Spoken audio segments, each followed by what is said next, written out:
UAE-യിൽ മയക്കുമരുന്നുമായി ബന്ധപ്പെട്ട കുറ്റകൃത്യങ്ങൾക്കുള്ള ശിക്ഷകൾ കൂടുതൽ കർശനമാക്കുന്നു. മയക്കുമരുന്നിൻ്റെയും സൈക്കോട്രോപിക് ലഹരി വസ്തുക്കളുടെയും വിൽപ്പനയും ഉപയോഗവും തടയുന്നതിനുള്ള വ്യവസ്ഥകളിൽ മാറ്റം വരുത്തിക്കൊണ്ടാണ് പുതിയ നിയമം അവതരിപ്പിച്ചിരിക്കുന്നത്. ഇത് പ്രകാരം കുറിപ്പടിയില്ലാതെ മയക്കുമരുന്നടങ്ങിയ ഗുളികകൾ വിതരണം ചെയ്യുന്ന ഫാർമസികളും ലൈസൻസ് ഇല്ലാതെ ഇത്തരം ഉൽപ്പന്നങ്ങൾ നിർദ്ദേശിക്കുന്ന ഡോക്ടർമാരും കനത്ത ശിക്ഷാ നടപടികൾ നേരിടേണ്ടി വരും. 2 കുറ്റങ്ങൾക്കും 5 വർഷത്തിൽ കുറയാത്ത തടവും 50,000 ദിർഹം വരെ പിഴയുമാണ് ശിക്ഷ. എമിറേറ്റ്സ് ഡ്രഗ് എസ്റ്റാബ്ലിഷ്മെൻറ്റിനും ദേശീയ മയക്കുമരുന്ന് വിരുദ്ധ അതോറിറ്റിക്കുമായിരിക്കും മെഡിക്കൽ ഉൽപ്പന്നങ്ങളുടെ നിയന്ത്രണത്തിലുള്ള ചുമതല. ഫെഡറൽ പ്രാദേശിക ആരോഗ്യ മേഖലയ്ക്ക് പുറമെ സ്വകാര്യ ആരോഗ്യ കേന്ദ്രങ്ങളിലും മയക്കുമരുന്നിന് അടിമകളായുള്ളവർക്കുള്ള ചികിത്സ, പുനരധിവാസ യൂണിറ്റുകൾ എന്നിവ സ്ഥാപിക്കാനും നിയമം അനുശാസിക്കുന്നു. കുറ്റകൃത്യങ്ങളിൽ ശിക്ഷിക്കപ്പെട്ട പ്രവാസികളെ നാടുകടത്താനുള്ള വ്യവസ്ഥകളും നിയമത്തിൽ ഉൾപ്പെടുത്തിയിട്ടുണ്ട്. പൂർണ്ണമായും ഡിജിറ്റലാകാൻ ഒരുങ്ങി ഷാർജ മുനിസിപ്പാലിറ്റി. പുതിയതായി രൂപകൽപ്പന ചെയ്ത വെബ്സൈറ്റ് മുനിസിപ്പാലിറ്റി പുറത്തിറക്കി. പൊതുസേവനങ്ങൾ മെച്ചപ്പെടുത്തുന്നതിനും ഉപഭോക്തൃ അനുഭവം മികച്ചതാക്കുന്നതിനുമുള്ള നിരന്തരമായ ശ്രമങ്ങളുടെ ഭാഗമായിട്ടാണ് ഷാർജ മുനിസിപ്പാലിറ്റിയിലെ പരിഷ്കാരങ്ങൾ.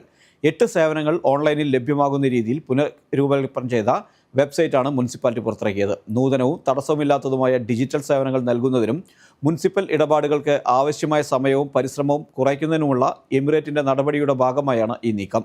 മുനിസിപ്പൽ സേവനങ്ങൾ ഡിജിറ്റൈസ് ചെയ്യുന്നതിനുള്ള സമഗ്രമായ ശ്രമത്തിൻ്റെ ഭാഗമാണ് പുതിയ വെബ്സൈറ്റ്.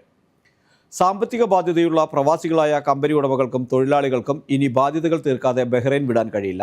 ഇത് സംബന്ധിച്ച് പുതിയ നിർദ്ദേശത്തിന് ബഹ്റൈൻ പാർലമെൻറ്റ് അംഗീകാരം നൽകി. ബഹ്റൈനിലെ പ്രവാസികൾ സ്വയം വരുത്തിവെക്കുന്ന സാമ്പത്തിക ബാധ്യതകൾ രാജ്യത്തിൻ്റെ സമ്പദ് വ്യവസ്ഥയെ തകർക്കുകയും നിക്ഷേപ അന്തരീക്ഷത്തെ പ്രതികൂലമായി ബാധിക്കുകയും ചെയ്യുന്നുവെന്ന വിലയിരുത്തലാണ് പുതിയ നടപടി.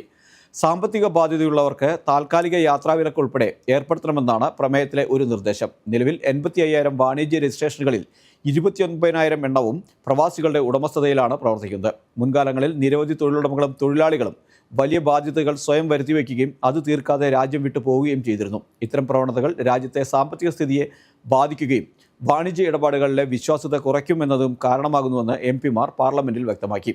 വായ്പകൾ നൽകുമ്പോൾ കൃത്യമായ ജാമ്യവ്യവസ്ഥ ഏർപ്പെടുത്തുക, കൊമേഴ്സ്യൽ രജിസ്ട്രേഷൻ നൽകുന്നതിന് മുമ്പുള്ള പരിശോധനാ നടപടികൾ ശക്തമാക്കുക, ബാധ്യതകൾ തീർപ്പാക്കുന്നതുവരെ താൽക്കാലിക യാത്രാവിലക്ക് ഏർപ്പെടുത്തുക തുടങ്ങിയ നിർദ്ദേശങ്ങളാണ് പ്രധാനമായും പ്രമേയത്തിലൂടെ മുന്നോട്ട് വച്ചിരിക്കുന്നത്.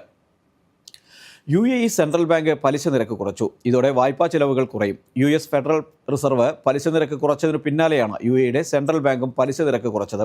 25 ബേസിസ് പോയിന്റാണ് കുറച്ചത്. ഇതോടെ പലിശ നിരക്ക് 3.90% നിന്ന് 3.65% മാറി. പുതുക്കിയ വായ്പാ നിരക്ക് വ്യാഴാഴ്ച പ്രാബല്യത്തിൽ വന്നു. പലിശ നിരക്ക് കുറച്ചത് വായ്പാ ചെലവുകൾ കുറയ്ക്കും. മോർട്ട്ഗേജ് നിരക്കുകൾ 3.75% ചുരുങ്ങുമെന്നാണ് വിലയിരുത്തപ്പെടുന്നത്. നിലവിൽ ഇത് 4.25%. ഇതിലെ വ്യതിയാനം ഉപഭോക്താക്കൾക്ക് വലിയ നേട്ടമാണ് സമ്മാനിക്കുക. വാഹന വായ്പകളുടെ പലിശ നിരക്ക് കുറയുന്നതിന് പുറമെ കുറഞ്ഞ പലിശ നിരക്ക് നിലവിലുള്ള വായ്പകളെ റീഫിനാൻസ് ചെയ്യാനും സഹായകമാകും.